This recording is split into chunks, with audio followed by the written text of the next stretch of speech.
Back here, there's some extra time between races 4 and 5 to accommodate this. You're looking live as American Pharoah, your Triple Crown winner, has all eyes upon him everywhere he goes. He started out in the paddock just behind our set here at Del Mar. As he goes through the tunnel, I've never seen the tunnel stacked that deep, and I'm going back to TVG Pacific Classic Day.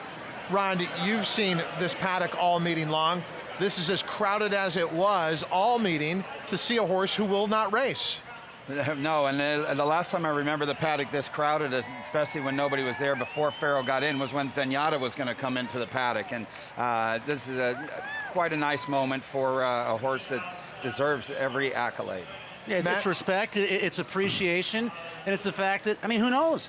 This could be the last time that he parades here at Del Mar, and everyone who lives in the area, surrounding areas, people have probably driven here, 2-3 hour drives to come see a truly great racehorse. And it doesn't matter where he goes, he attracts thousands of folks. How many were at Saratoga the Friday morning before the Travers? 15,000 to see him gallop around the track the day before the Travers. But this is all due in part to connections who realize the connection he has with racing fans, and they're letting this happen.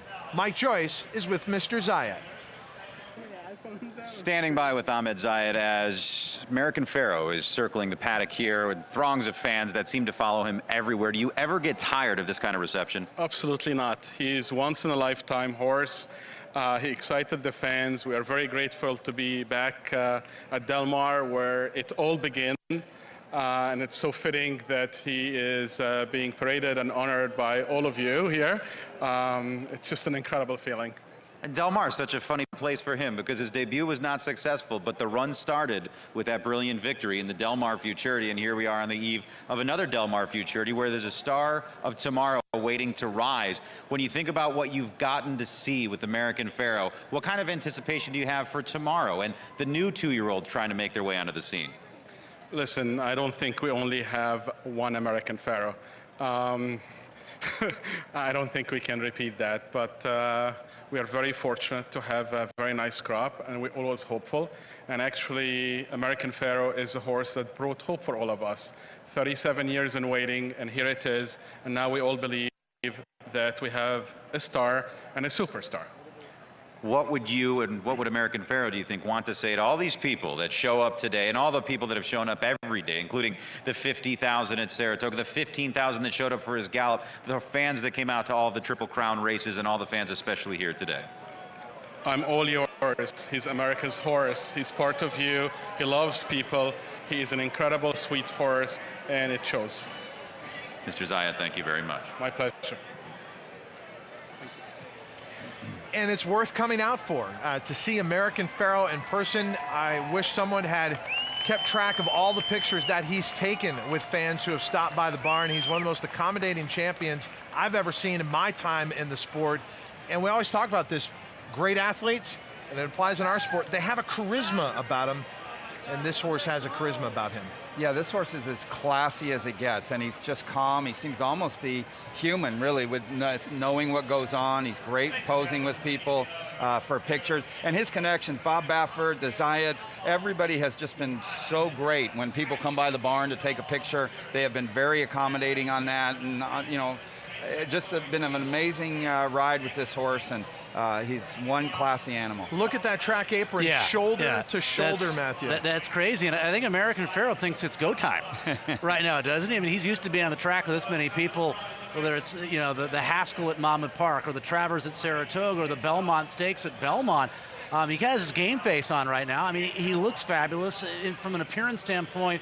He hasn't dropped off in terms of looks one iota. He looks fabulous, and we're so thrilled to find out just a week ago or so that he's going to be participating in the Breeders' Cup Classic, and we'll see if he's trained up to that race or if he does have one prep race before the Classic. And as the connections look on, Bob Baffert with the Zayats. His son Bodie has been by his side throughout that Triple Crown run. I'll never forget the night after the Preakness, or the evening after the race had been run. Him and Bodie standing by the barn. Is it fair, because you said we're fortunate he's going to be in the Breeders' Cup Classic, we're only getting his 2- and 3-year-old season. You look at a horse like Beholder, she didn't have to stick around, and she's here racing at the age of 5, and we look at what she's become. When you look at his following, is there part of you that wishes or that would like to decree he stick around? Well, I think no question, right? Yeah. I mean, it used to be done in the old days. That Seattle Slew, Affirmed, Spectacular Bid, all those horses were champion 2, 3-year-olds, and they stuck around for their 4-year-old year. And they're all better at 4. And they were all better at 4. They proved what champions they really were. That just doesn't happen nowadays, you know, and there's a lot of reasons for that. A lot has to do with insurance. Can you imagine insuring this horse at $50 million, $100 million, whatever he's worth? It's just, it becomes a matter of money. But at least he was, I mean, it's not like he just burst onto the scene at 3. I mean, he was the best 2-year-old that we had. He's been but the best 3-year-old. He didn't have that national following that we have. And look at some of the Triple Crown, clearly. Yeah, and at least, he's remained healthy. We've had so many, whether it's Derby winners, whether it's All Have Another.